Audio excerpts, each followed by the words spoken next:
So eto na mga kababayan, ang pinakamainit na balita na ating nasagap ngayong araw mga kapatid. Nako, Zaldico, hindi daw matiyak ng DOJ mga kababayan kung nasa Czech Republic pa ba daw ito. Talagang may sapusa din itong si Zaldico mga kapatid, ano? And eto mga kapatid sa bidyong ito mga kababayan, ididibang ko dito ngayon itong mga fake news or disinformation na pinapakalat ng mga DDS. Na ano, yun na nga daw mga kapatid. Ayon sa naratibo ng kampo ni Vice President Sara Duterte na siya namang pinapakalat ngayon ng mga DDS vloggers, ang mahal na Pangulo daw mga kababayan ay nagpakalat ng fake news. Oh, anong fake news yon? Ito daw mga kapatid, fake news daw ito. Itong sinabi ni President BBM na nahuli na si Zaldico. Kasi nga mga kababayan, hindi naman daw totoo na inaresto si Zaldico at papauwi na dito sa bansang Pilipinas. Dito natin ngayon makikita mga kapatid, kung gaano kapurol ang utak mga kababayan nitong mga DDS. Ididibang ko yan dito ngayon mga kapatid sa bidyong ito at papatunayan ko sa inyo na hindi po ito fake news, itong mga sinabi dito ni Pangulong Marcos. Talagang kulang lang talaga sila mga kababayan sa tinatawag na reading comprehension. Pero bago tayo magpatuloy mga kababayan, huwag niyo po sanang kalimutan na i-like ang ating video ngayon para i-share pa po ni YouTube sa iba pang hindi pa nakakapanood. So for context mga kapatid, bago tayo mapunta dito sa pagdebunk sa mga DDS na ito, panoorin muna natin mga kababayan itong balita nga galing sa News 5 at bigyan po natin ng ating personal na opinion at reaksyon. Hindi naman matiyak ng DOJ kung nasa Czech Republic pa si dating Congressman Zaldico, kaya hindi pa ngayon malinaw kung paano siya mapapauwi. Narito ang express report ni Camille Samonte. Nasa Czech Republic, sina Justice Secretary Frederick Vida at Chief State Counsel Dennis Chan. Sila ang mag-aayos para mapauwi ang dating kongresistang si Zaldico. Nakapulong nila ang ating Philippine Ambassador doon. Ang tanong ngayon, nasaan na si Ko? Nasaan na nga ba si Zaldico? Akala ko ba, One Talk PH, nahuli na. Nahuli naman talaga. O asa na ngayon si Zaldico? Mamaya sasagutin natin yan. Tuloy muna natin to. Got ng DOJ, hindi raw nila matiyak kung nasa Czech Republic pa siya. Fake news pala si PBBM Sabi, nahuli na. Bakit sabi ng DOJ ngayon hindi nila matiyak kung si Zaldico ay nasa Czech Republic pa ba? Diba? Pero mga kapatid, hindi po ito fake news. Totoo po ito. Papatunayan ko sa inyo mga kababayan na hindi po nagpapakalat ng disinformation ang mahal na Pangulo. Ito, tuloy muna natin to. There's no such guarantee. So But there we need is- to respect their So there is a possibility that he may have gone out of China. possible. But we're exploring all things. Basically, ang pinaka natin dyan would be the red notice. But this is actually, pag tinignan nyo itong scenario to, instead of us, di ba, looking at Portugal, looking at other places, we know he's in Europe. Ang natanggap nilang impormasyon noong Martes, nasa kustodiya ng Czech Immigration at Polisico. Yun na ang huli nilang balita. Hindi rin daw makumpirma ng DOJ kung meron bang golden visa o Portuguese passport si Ko. Isa pa yan mga kabatid. Kung bakit itong si Ko kahit saan nakakalusot-lusot siya or nakakapunta siya. Baka nga kasi may golden visa itong si Zaldico. Sa dami ba naman mga kababayan, ilang bilyon yung nakurakot niya. Sa dami ng pera niya mga kabatid, hindi imposible na makapag-acquire siya ng golden visa. Ito tuloy muna natin to. Sakali namang matuklasan na wala na si Ko sa Czech Republic, red notice sa Interpol na raw ang paraan para mahuli siya. Nako, fake news talaga si PBBM pala. Di ba? Kasi nga, sabi dito, wala ngang garantiya mga kabatid kung si Zaldico ba ay nandyan pa at mapapauwi sa Pilipinas dahil maging ang DOJ, walang maibigay na eksaktong impormasyon patungkol dito kay Zaldico. Ngayon mga kababayan, Kung ito lang ang papakinggan natin, contradict ito mga kabatid dito sa sinabi ni mahal na Pangulong Marcos. That's why ang mga DDS, no, sinasabi nilang fake news daw ang mahal na Pangulo. Dahil ayon nga daw sa sabi ni President BBM, nahuli na nga daw si Zaldico. Ito ngayon mga kabatid, no, ang ginagamit ng mga DDS para linlangin, no, ang mamamayang Pilipino at pagmukain mga kababayan na sinungaling si President BBM. Di ba? Ang galing nila mga kabatid. Ngayon, eto, i-debunk natin to mga kabatid. Basahin natin to. Sabi ni Pangulong Marcos dito, nahuli na si Zaldico. He is now detained, sabi dito. He is now detained in Prague after crossing into the Czech Republic without proper documentation. And is currently in the custody of Czech authorities. Ngayon mga kababayan, mali ba ang sabihin ng Pangulong Marcos itong mga bagay na ito? Fake news ba kaagad mga kapatid na matatawag natin ang presidente?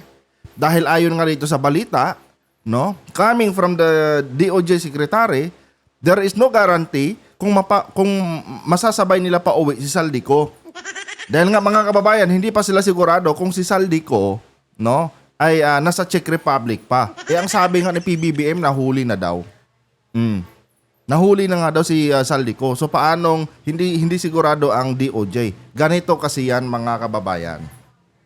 Kung babasahin natin, no, kaya importante talaga ang reading comprehension mga kapatid.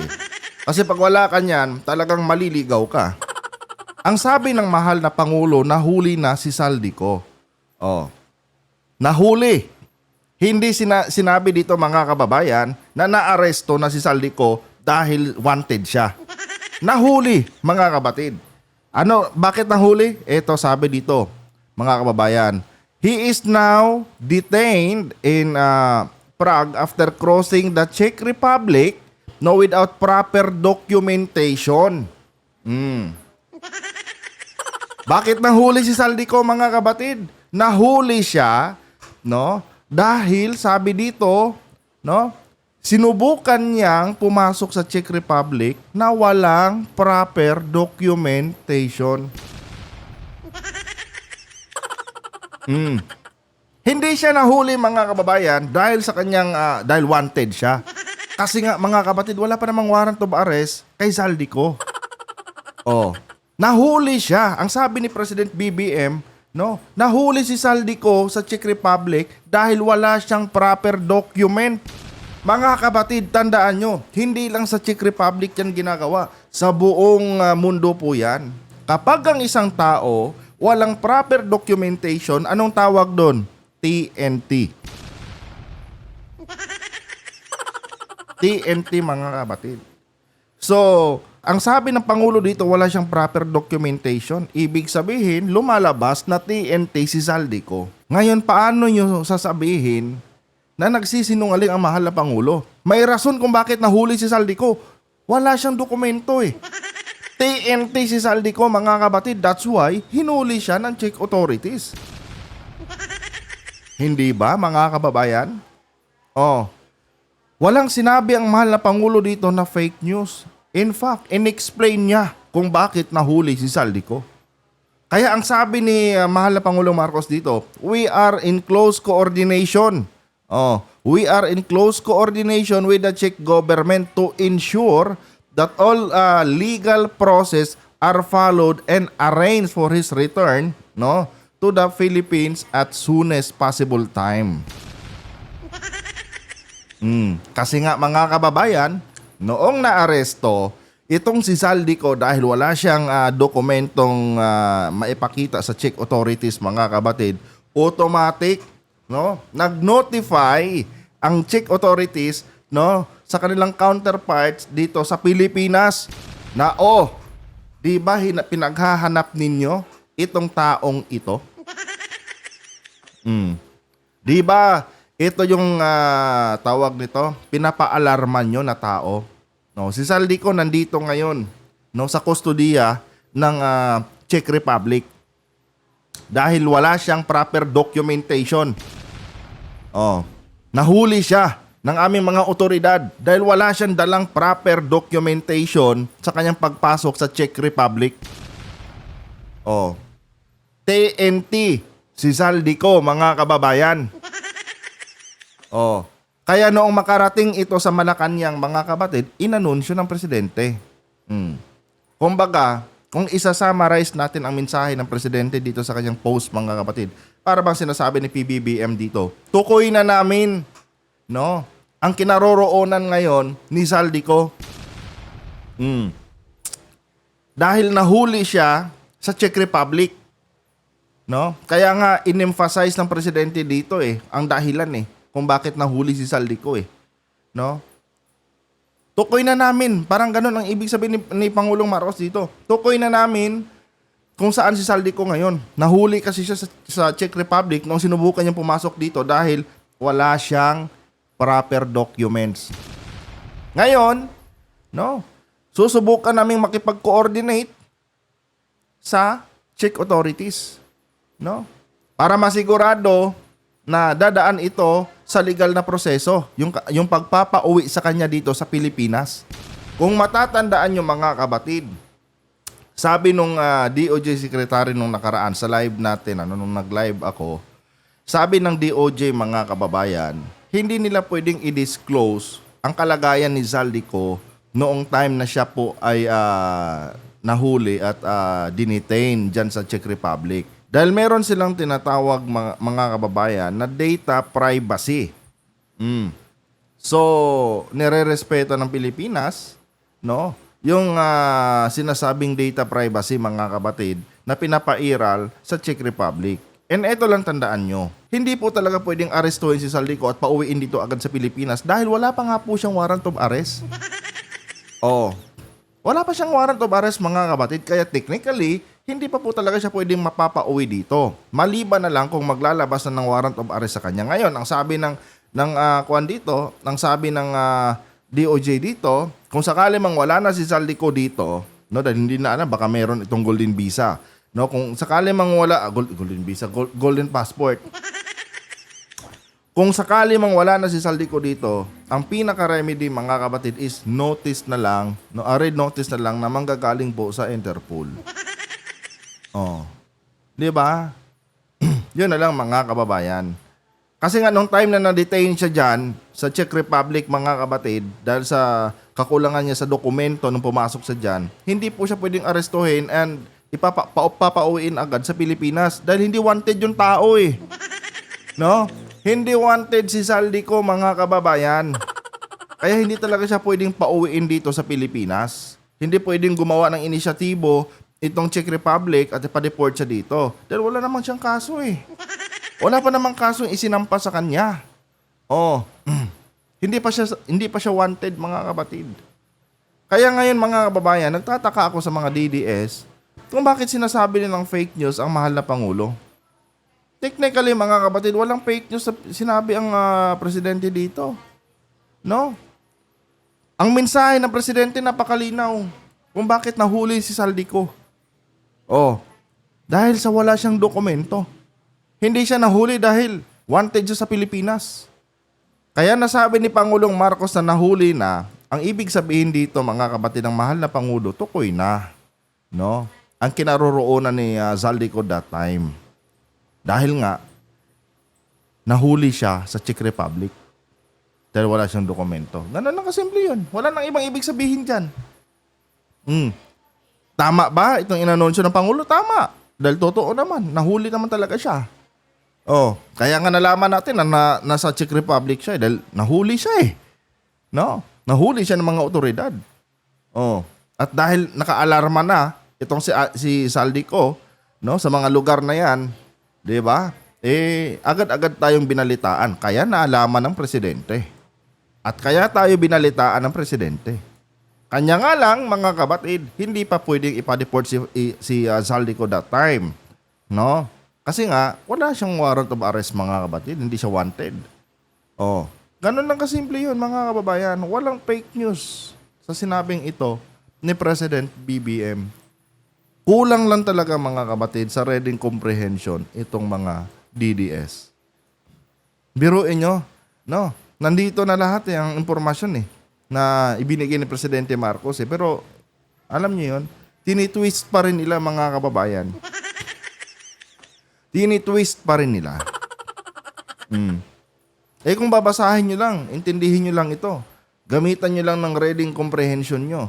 May intindihan nyo na wala namang sinabi ang presidente dito na naaresto si Zaldico dahil siya ay wanted. In fact, klinaro ng presidente yung rason kung bakit siya nahuli doon sa Czech Republic. Ay nako, mga kababayan. Anyway guys, no. Hanggang dito na lang muna yung video na to. And hopefully, no, kayong mga DDS kayo, no, mag-isip-isip din kayo minsan. Huwag niyo masyadong pangatawanan yung pagiging mangmang ninyo. Napaghahalataan talaga kayo na mga illiterate kayong klaseng mga Pilipino. Kung ano lang sinasabi ng mga vloggers ni Duterte, yun ang pinapaniwalaan nyo. Lumalabas dito ngayon na wala kayong sariling utak. No? Kasi kung may sariling utak pa kayo, dapat inintindi nyo to Inintindi nyo tong mabuti. Dahil nandyan na lahat No? Nandyan na lahat. Kung matalino kayong tao, dapat ma-realize nyo kaagad to So hindi pa pala arestado si Zaldico dahil sa kanyang ginawang pagnanakaw dito sa Pilipinas. Hindi pala yun ang rason kung bakit siya nahuli. Dapat ganun nung binasa nyo to Oh, hindi dapat. Ay nako. Ewan ko ba kung saan yung mga kukotin nyo. Napakasimple, no? Kaya nga nagtataka ako Bakit fake news ang sinasabi ng mga DDS? Bakit nagpapakalat ng fake news ang mahal na Pangulo? Samantalang napakaklaro mga kabatid ng mensahe ng Pangulo dito. Wala siyang sinabi dito na nahuli na si Zaldico. No. Nagbunga na ang ating paghahanap sa kanya. Ngayon, naaresto na siya dahil wanted siya. Walang ganon. Oh. Diba? Huwag kalimutang i-like ang ating video mga kababayan at kung hindi pa kayo nakapag-subscribe, i-subscribe nyo na rin yung ating YouTube channel para maging updated kayo lagi sa bawat video na i-upload ko dito. Hanggang dito na lang muna mga kapatid. Adios.